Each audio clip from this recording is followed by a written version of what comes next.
Hello everyone, welcome back to my channel. My name is Heather and I'm a full-time reseller on both eBay and Amazon. I've been on eBay over 15 years and I've been on Amazon about 3. So if you want to learn how a professional reseller runs their Amazon business, you'll want to stick around. Today I'm going to be talking about my Amazon selling strategy. Would not be a video without Ori, of course, but we're getting him in early. 2 hours later. You did it. All right, let's move on. Yeah, so today I'm going to be talking about my Amazon strategies, and I'm going to be taking you along to show you examples of those strategies so you can get an idea of how I run my Amazon business. And if you're already in the know with Amazon, if you already have your strategies kind of figured out, then just sit back and enjoy the Bolo items. Bolo meaning be on the lookout. It's a shorthand way of saying this item is something you might want to scan because it could potentially be profitable for you. So there are many strategies to making money on Amazon. I focus on one called retail arbitrage. And within retail arbitrage, there are many different strategies on how to execute that. But I focus on 2. The first one is targeting items that are low in stock but high in demand. This is usually due to one of 3 reasons. Product shortages, usually because there's some sort of supply chain issue. We saw a lot of those in the past few years. The second reason for product shortages is usually something went viral on TikTok and the manufacturer sells out of what they had and they didn't expect that much demand surge. And the third is due to being discontinued. The manufacturer just said, we're not making this product anymore. What remains on the shelf is what exists. And sometimes you can get a really popular product that people still love and want, but there's none in their area. So you could potentially buy those items and sell them to them again. The second strategy is to buy for below retail and sell for at or above retail. What this usually looks like is because the item is on clearance or some sort of markdown or sale. Without further ado, let's roll it back to April when I started filming. Let's get into the stores and I'll show you what I'm talking about. Roll the intro.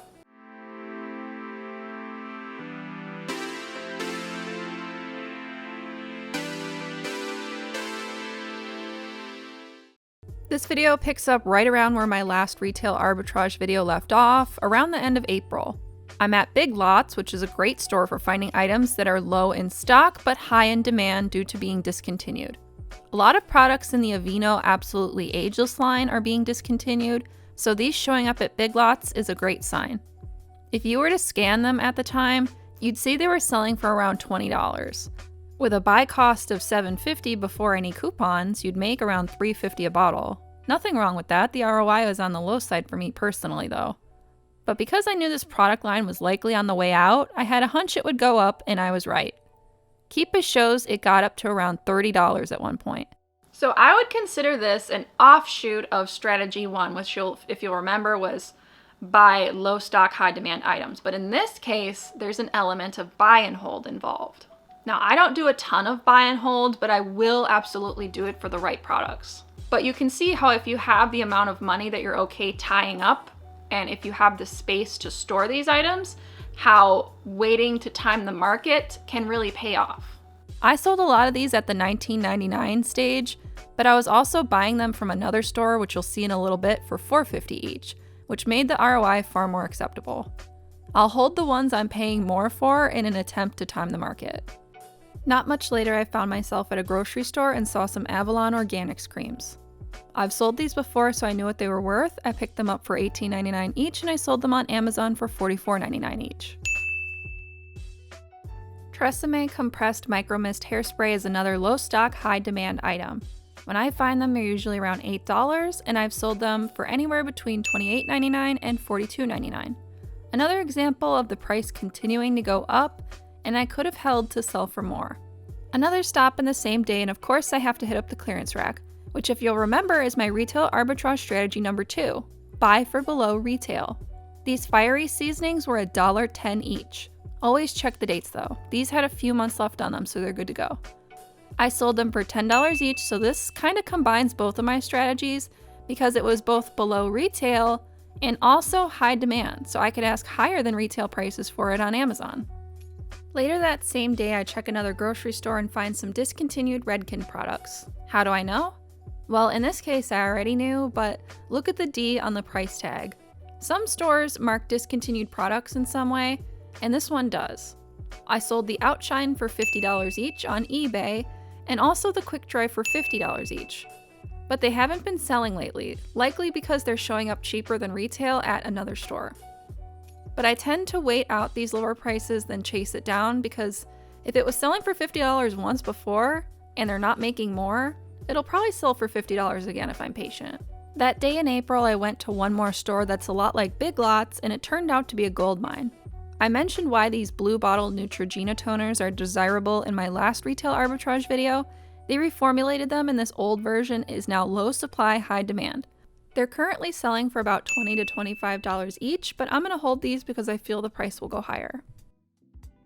I got so excited at these Aveeno. Remember how I mentioned this absolutely ageless line seems to be going away? And here's more evidence since they're being sold below retail. They're $6.50, and at the time they were selling for $40 each. But while I found fresh ones at another location, here they're all expired, and that's no good. But I want to show you the chart on these because it's yet another product that keeps going up after I sold out. So yes, yet again, I should have held them. But I got the last laugh because I did manage to time the market and sell one fresh one that I held onto for $84, which was the highest point before they started sliding down again. And I really don't know why they started sliding down either. Maybe they started showing up at a liquidator. Which is exactly what happened to this next product. I grabbed these rosewater gels for $4.50 and was selling them for $23 to $26, and I managed to sell all of mine before the market started coming down on them. Again, likely as more stores nationwide got liquidation stock of this item. The rosewater creams next to them though, I bought at the same price, hoping they too would reach $20 to $25, but it looks like I'm going to be waiting a while for that to happen, since I don't want to sell them for $15 and Amazon just won't drop off. So here's an example of me tying my money up on a hunch that didn't go my way. This is where I was getting these for $4.50 like I mentioned at the beginning of the video. These clearly brighter moisturizers, on the other hand, are doing exactly what I hoped the rosewater tubs would do and just didn't. As you see, when Amazon drops off the listing, the price rockets up to where I want them to sell at. So you'd need to time the market if you want more than $14 for them. Last stop for that day, and I found a ton of these Olay eye gels on clearance, and I sold them for $25 each. But again, should I have held them? Yes, I probably should have, because I was able to keep walking the price up to $35 while I had stock. I was hoping to get to $50, but Amazon ended up price alerting the listing, and now no one can sell it there for that much. They are up to $40 on eBay, and I bet if I had continued holding them, they'll get to $50 eventually. I know it's tempting, and I know you're wondering why I don't do it, but you can't hold everything. I firmly believe that you can't or shouldn't hold everything. You have to strike a balance between holding back some if you anticipate the price going up and selling when you know there's profit, because there are many times where I've held an item and held an item and held an item and had to hold it for way longer than I expected to in order to get that return. Whereas there was a window of opportunity in the past where I could have sold it and made good money and I didn't have to hold it as long. And because we can't predict the future, there's always risk involved in doing that. So if you have an item and it's profitable right now at a level that you're happy with, it makes sense to sort of sell some to generate some revenue coming in to do other things. That's actually what I'm doing right now with something at the end of this video. I do think it's gonna keep going up, but the money is too good right now for me to just sit and keep waiting and not taking any profit. And you also have to remember that in most cases, as the price increases, the demand will start to decrease. So you might be able to sell a higher volume faster at a lower price, whereas if you're the last one standing and you're at the top of the market and you can ask whatever you want, you might sell a lot less and they might trickle out. And that might be okay for you, but you could have taken more money earlier, faster. So, you know, if you're gonna buy and hold, you really gotta like figure out what your balance point's gonna be. I didn't do much in June and July due to my kids being on summer break. I don't get to sweep much, and I shifted more into local thrifting. But towards the end of the summer in August, I was itching for a good sweep, and I got one in the form of Rite Aid clearance. I've done videos about my Rite Aid clearance sweeps before, so you know how good it can be. I love when the Rite Aids are just ripe for the picking. It's a pretty straightforward clearance strategy. Buy for 75% off retail, and sell for right around retail, sometimes less, sometimes more. So I'm going to keep it simple and show you some of what I picked up and how much they sold for. There's nothing special to this technique at all, and I think it's one of the easiest to do to get started selling on Amazon. You just take the Amazon seller app, scan the item, See what it's currently selling for and make a personal determination on if you think it's worth picking up. As long as the dates are good on expiring products and the product is not damaged. Those are two important things you gotta keep in mind with clearance items. Some stores, the clearance price is the same chain-wide, and in others, it's store by store. You can see here the Australian Dream was 75% off, or $8.75 at one Rite Aid, but at another location, it's only 50% off and not worth picking up.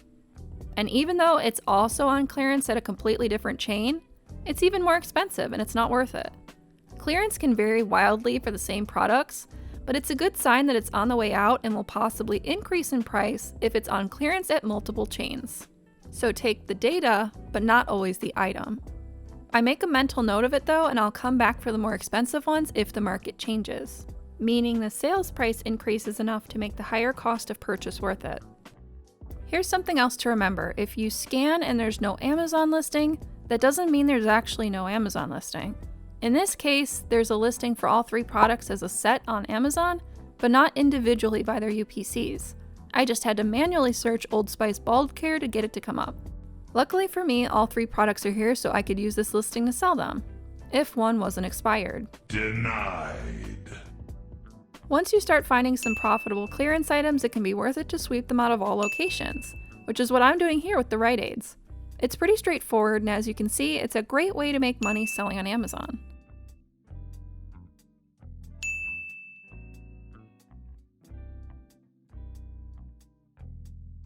Not everything goes on Amazon though. These liquid collagen are pretty heavy and I wanted to sell them in a 2-pack. So I put them on eBay instead and they still sold for a profit just fine. So while this video leans more toward Amazon sellers, you can absolutely check the products as an eBay seller the same way. As summer wound to a close and both of my kids are in school, which is a first for me, naturally I celebrated by checking some grocery stores I hadn't been to in a while. These Everyone toners were not something I've seen recently, which tipped me off that they might be old or scarce, and I was right. No one is on the listing, and Keepa shows a previous ask of $35, so I'm gonna ask $40. In a previous retail arbitrage video, you saw me picking up the LA Looks number 12, but there wasn't a single location of that sweep that had these clear ones, so I knew they were not common. I sell them in a 2-pack for $50 on Amazon. Switching back into clearance mode, I grabbed this Aveeno 2-in-1 baby shampoo for $5.80 and sold it for $19.95. Burt's Bees buttermilk soap for $2.10. It looks pretty rare and it's gonna sell for around $40. I found these at a closer location earlier in the season and sold many of them for $20 each. Longtime viewers have seen this one before. It'll be an easy $35. As I'm shopping around, hey, these look familiar, right? We just saw them on clearance earlier in the video at Rite Aid, and I was selling them for $30. They're not on clearance here, but for $7.99, the math still makes sense. This is a great example of how both of my systems work in harmony. I can be tipped off to profitable products on clearance at one chain, and use that knowledge when I encounter it for full price at another chain. So I cleared them all out. It looks like they may just be changing the packaging company-wide to look more like the one on the right. I used that knowledge to scan the other older looking Highlands products on this shelf and was able to score 2 more profitable items. The Allergy Relief sold for $35 a box and the Earache Drops for $30 a box. I wasn't expecting that, but that's a live look at how I discover a lot of my Bolos.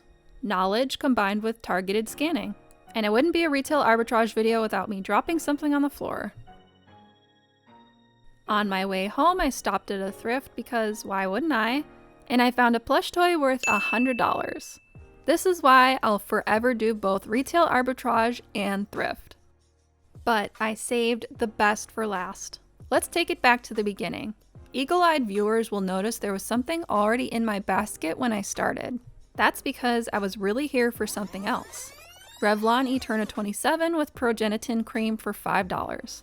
I've been monitoring this product since the fall. After all, it was right next to the Porcelana I was picking up in a previous video. At the time, I scanned them and saw they were selling for around $30 on Amazon. But for me personally, the ROI was not high enough for me to purchase them for $16. I even got a comment mentioning them on that video, But I never found any cheaper ones at TJ Maxx during that time.